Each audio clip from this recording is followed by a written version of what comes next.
So guys, Thursday, 4 down, 1 to go. Almost Friday, dog. Almost there. One more day, and we'll be there. Well, guys, I was not gonna make this video until tomorrow because I just didn't feel like making a video today. But while it's fresh in my mind, I might as well get it out the way. I had a little downtime today, about an hour, so I was able to really go back and look at this past Monday night game and the game before. And I was really able to go back and look at pretty much not the whole game. Obviously, I didn't have that much time, but I was looking at the most important plays of those games, and I was able to kind of, you know, us as Dallas Cowboy fans, we've been really hard on the coaching staff, and about the play calling and how elementary and how generic and how vanilla it is, which is true. It's true. I'm not changing my mind or anything like that, but I gotta blame the players as well. We gotta blame the players as well because of lack of execution. Now, like I was saying, I was able to go back and kind of strategically go through the most important plays that really put us in a bind, really put us in a hole from each game. And I was able to kind of see what was really going on, kind of rewind and fast forward and rewind and pause it, you know, all that good stuff. A lot of the plays, now, like, you know, our play calling is generic. It is vanilla. It is elementary. But if it's all those things, why can't we execute them? You know, when you know your playbook, you know, playing football back in high school and college, and, you know, you learn the playbook, and you can't wait until the coach calls a specific play that you like, depending on your position. And you can't wait to get out there and line up and execute it, or try to execute it. All the Dallas Cowboy playbook is really offensive side of the ball. It's really simple, and it's really the plays that we have really have to be executed. Now, I got to go back to my philosophy on our problem. The Dallas Cowboys' problem is the offensive line, having a weak offensive line right now. That's my philosophy. My philosophy on the football team in general is the most important thing to a football team is the offensive line. If that's broken, if that's battered, if that's injured or whatever, you're in trouble. Your team's in trouble. You can't get anything going. Now, I was able to go back and look at some plays, some run plays, some pass plays, and it seems like that, even the basic four-man rush, the offensive line is having a problem containing them. And so we can try to execute a play.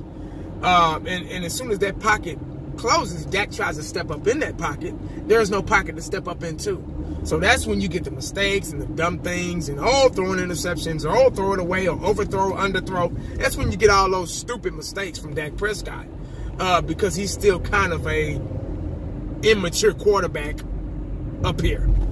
And also with the running game, we have a problem executing run plays because of the offensive line. Now, you have Tyron Smith, who is aging and nursing, not 100% back. You can tell by the way he cannot bend over and execute a block. Now, and then you have a rookie left guard which is Connor Williams, which is probably be out for about a week or two because of knee surgery. But he's probably our weakest lineman. He's getting pushed back. He's holding. He's false starting. And then you have a center, Joe Looney, is doing the best he can. I mean, he's doing okay. He can be really good at times, depending on who's lined up in front of him. But he's not Travis Fredericks. That's the communication that we're losing by not having Travis Fredericks out there on the field, because he's able to see how defenses are forming, see who's blitzing, see who's coming, see what type of play they're coming at us, see what type of defense they have coming at us. Then right guard Martin, which is probably our best lineman without Travis Fredericks being out there, he can't block everybody himself, so he's not 100%. You know, his knees, he sprained his knee back in training camp, so he hadn't been 100%. You could tell he hadn't been 100% since. So, and then you have a right tackle, which is Lyle Collins, that should be playing guard. They need to move back to left guard.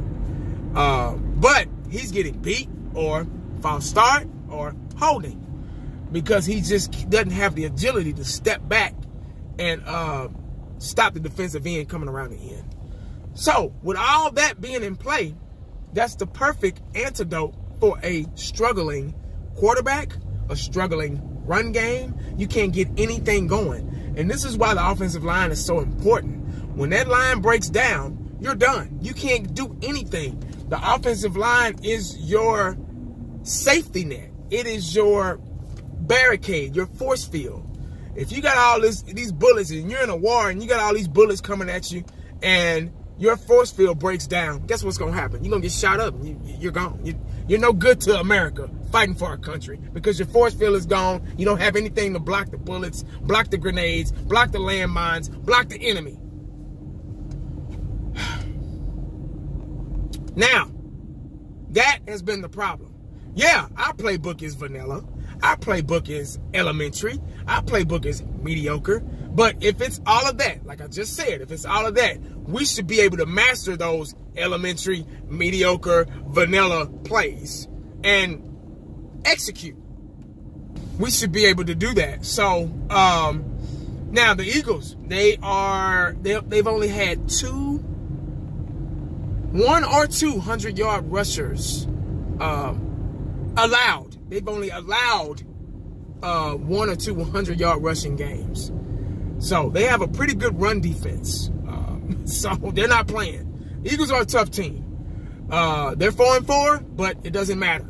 They're going to play against us like they're undefeated because it's a division rival, and the NFC East is wide open. Everybody's struggling. There's no dominant force in the NFC East right now. So it's wide open. It's pretty much I hate to say this, but we're still kind of in it. All we got to do is win. If we can win a game, we'll be okay. You get what I'm saying? So, this is another must-win game for us. Another one. All these must-win games, man. Woo! So, we're already in that predicament. Must-win games, hoping and wishing other teams lose in our division to get us through, once again, the back door. Now, I was upset, I was mad, I was pissed, my feelings were hurt, I was lost for words. I didn't know how to feel on how to think about the Dallas Cowboys. I was disappointed. You know when your mother's disappointed you, there's a difference between being pissed off and being disappointed. And I've already described this to y'all. You could be mad about something and pissed off and cussing and, yada, yada, yada. But then you could be disappointed and just say, man, get out of my face. My mama used to be mad at us, and she would fuss at us and spank us or, whatever. But then there was that fed up moment. Like, we would do something bad, and then she would look at us and say, you know what? Just get out of my face. I don't want to look at you. Get out of my sight. And we'll be standing there like, okay. So that's how I kind of been feeling about the Cowboys. But my boy, Dallas Cowboy Football News, the hype man of the round table, the positive one, always positive, no matter how low we are, how low things are going, how bad things are going. He's always positive. He's the master salesman. He can sell water to a well. I watched this video this morning, Dallas Cowboy Football News. Make sure y'all check him out. And he had that eye of the tiger. And it was kind of a motivational video. And I was like, okay. It just takes just a little to get me kind of fired up again about the Cowboys. That's one thing. When you love something, you always come back to it. You get what I'm saying? So, but he got me kind of pumped up, and I needed that. I really did. I really needed that because I was almost like, I give up. I was that frustrated with the Cowboys. But like I just said, when you love something, man, you always want to succeed, and you can't help but come back to it. But that's all I got today, guys, man. I just wanted to kind of talk about the game coming up with the Cowboys, the weaknesses we do have and why we're struggling, and the offensive line being the most important thing on a football team. When that struggles, the whole world struggles. So make sure you stay Cowboyed up, because you never know what the day is going to bring you. Holler back at your boy. I'm out.